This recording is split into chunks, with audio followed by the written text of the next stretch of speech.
coordinate care between settings? How do we prevent premature placement in nursing homes? How do we create access to places where there's not, particularly in rural and frontier areas of the state? How do we better utilize HCBS? And if you answered all 6 of those questions, then how do we get world peace in the Middle East? I'm going to randomly call on a table. I was told that table 19 has all the answers. So table 19, who's your speaker?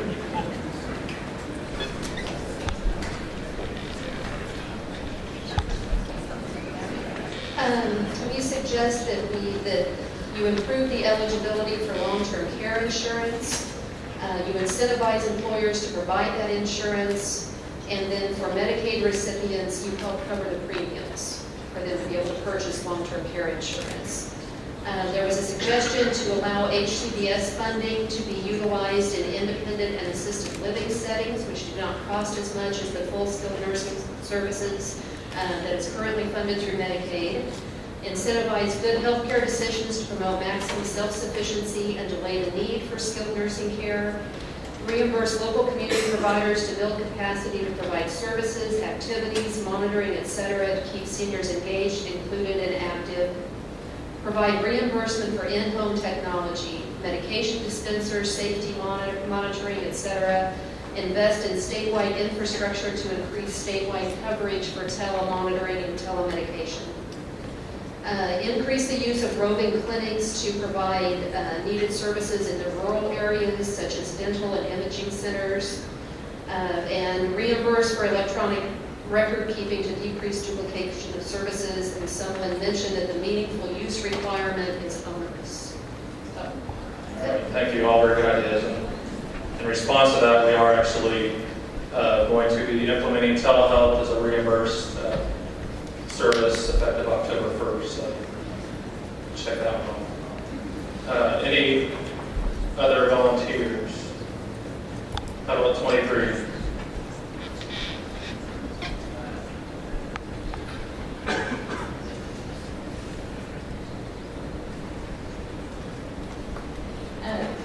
Our group began with, since you didn't give us any parameters, we began with the idea that there doesn't have to be an entitlement, it has to be about an attitude.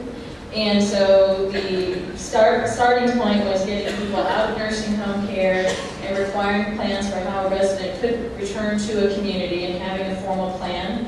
And so then we began with HCBS and nursing facility expenditures shouldn't be lumped together, as they were provided in the graph, but that can be very misleading. And instead, HCBS should be the first option, not the last resort. And we talked about fee-for-service and paying providers for populations based on their outcomes, not on individual services.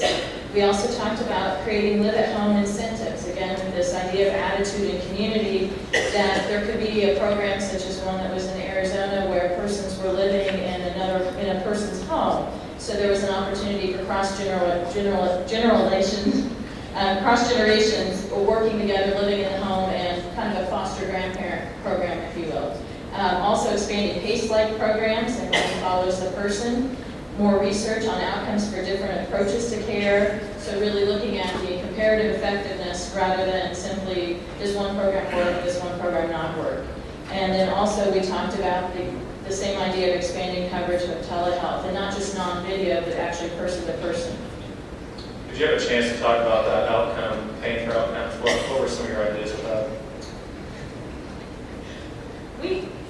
We haven't gone quite that far. If you give us another 25 minutes. Table 23 will stay after.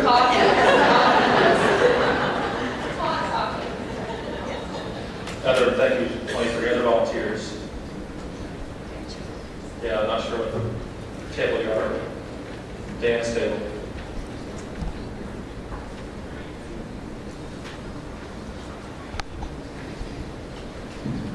Okay, y'all awake? We had a pretty raucous group here, and to preface our discussion, somebody brought up something called the reality triangle. There's 3 points on this reality triangle on the base, of the triangle on either end. One's cost, the other is efficiency, and the top is quality. And the theory that was opined was that if you try to deal with all three, you're doomed to fail. So we may be trying to deal with too much initially as we have tried to effect this change.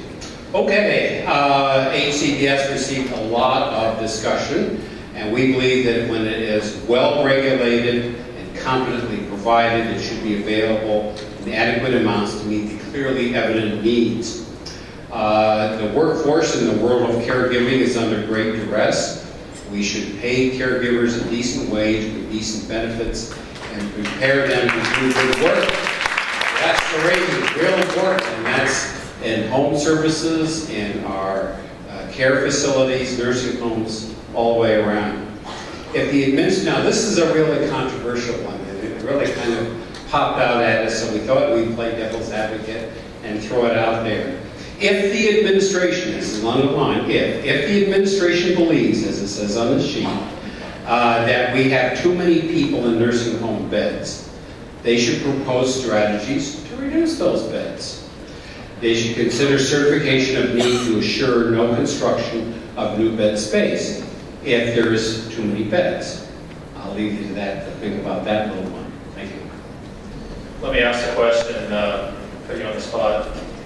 You talk a lot about HCBS, you said, so how do we make that more available, I think as you put it, for those that need it? And the second point I will say, the occupancy rate for... You're talking about funding it? Or funding the HCBS? You made a statement at the beginning, how do we... We didn't talk about, yes, right, we talked about it, we didn't talk about funding it. I can tell you what my particular stance is, and we see that as you allow people to stay in their own homes, you ought to be able to reduce your cost, some of your institutional costs. We believe in I represent AARP, that people should be able to stay in their homes and age in place, and that it's more cost effective for them to be there in the first place. We're going to be watching you next time to make sure you don't get too rowdy. Okay, one more.